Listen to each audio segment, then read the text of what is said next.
মই আচলতে UCC বিলখন অসম বিধানসভাত উত্থাপন কৰাৰ কাৰণে মই আনন্দিত হৈছোঁ আৰু মই সন্তোষ প্ৰকাশ কৰিছোঁ কাৰণ UCC বিলখন ভাৰতবৰ্ষত প্ৰয়োজন আছিলে।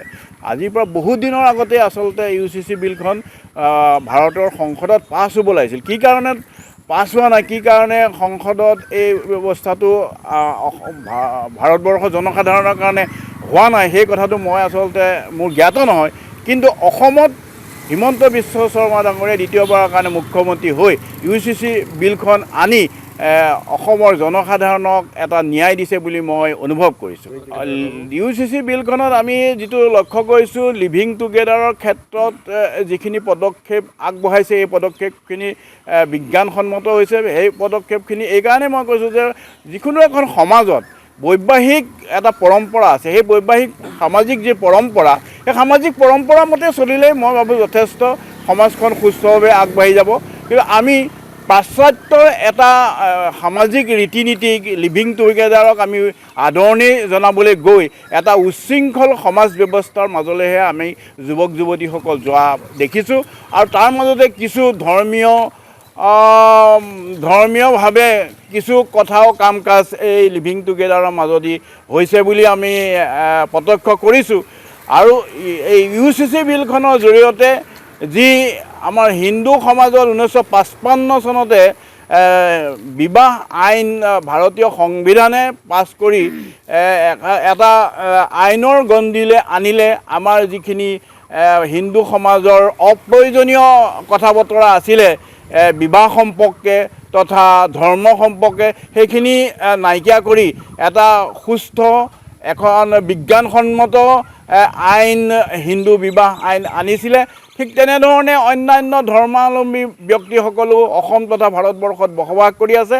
তেখেতসকলেও সেই হিন্দু ধৰ্মৰ দৰে, আমাৰ এই হিন্দু ধৰ্মৰ দৰে তেখেতসকলৰ ধৰ্ময়ো সেই একেটা পৰম্পৰাৰে একে ন্যায় ব্যৱস্থাৰ মাজদিয়ে বৈবাহিক কাম কাজ বা চৰকাৰী কাম কাজবিলাক পৰিচালনা কৰিলে সমাজখন সুস্থ হ'ব আৰু আমি সকলোৱে একেলগে উন্নতিৰ পথত আগবাঢ়ি যাবলৈ সক্ষম হ'ম। এইটো প্ৰভাৱটো মোৰ মতেতো ভালে হৈছে। মুখ্যমন্ত্ৰী ডাঙৰীয়াই এইটো ভাল পদক্ষেপে লৈছে হাতত, যাৰ কাৰণে এতিয়া মুছলিম মানুহবিলাকে বহুত বহু বিবাহ কৰে। আমাৰ হিন্দু মানুহেতো তেনেকৈ ইমান নকৰে। এতিয়া মুছলিম মানুহৰ কাৰণে এতিয়া এজনী বিয়া পাতিলে আকৌ বহু বিবাহ কৰাৰ লগে লগে এতিয়া অসমত জনসংখ্যা বিস্ফোৰণ হৈছে, যাৰ কাৰণে মুখ্যমন্ত্ৰী ডাঙৰীয়াই ভাল পদক্ষেপ লৈছে, যাৰ কাৰণে এতিয়া জনসংখ্যা বিস্ফোৰণৰ পৰা অলপ নিয়ন্ত্ৰণ কৰিবলৈ এইটো বাল্য বিবাহ ৰোধ হ'ব। UCC বিলখনত আমি যিটো লক্ষ্য কৰিছোঁ, লিভিং টুগেডাৰৰ ক্ষেত্ৰত যিখিনি পদক্ষেপ আগবঢ়াইছে এই পদক্ষেপখিনি বিজ্ঞানসন্মত হৈছে। সেই পদক্ষেপখিনি এইকাৰণে মই কৈছোঁ যে যিকোনো এখন সমাজত বৈবাহিক এটা পৰম্পৰা আছে, সেই বৈবাহিক সামাজিক যি পৰম্পৰা, সেই সামাজিক পৰম্পৰা মতে চলিলেই মই ভাবোঁ যথেষ্ট সমাজখন সুস্থভাৱে আগবাঢ়ি যাব।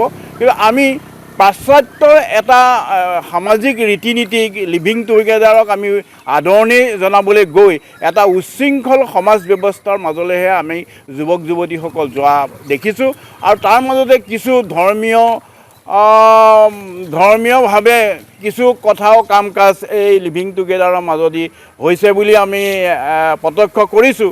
আৰু এই UCC বিলখনৰ জৰিয়তে যি আমাৰ হিন্দু সমাজত 1955 চনতে বিবাহ আইন ভাৰতীয় সংবিধানে পাছ কৰি এটা আইনৰ গণ্ডিলে আনিলে, আমাৰ যিখিনি হিন্দু সমাজৰ অপ্ৰয়োজনীয় কথা বতৰা আছিলে বিবাহ সম্পৰ্কে তথা ধৰ্ম সম্পৰ্কে, সেইখিনি নাইকিয়া কৰি এটা সুস্থ এখন বিজ্ঞানসন্মত আইন হিন্দু বিবাহ আইন আনিছিলে।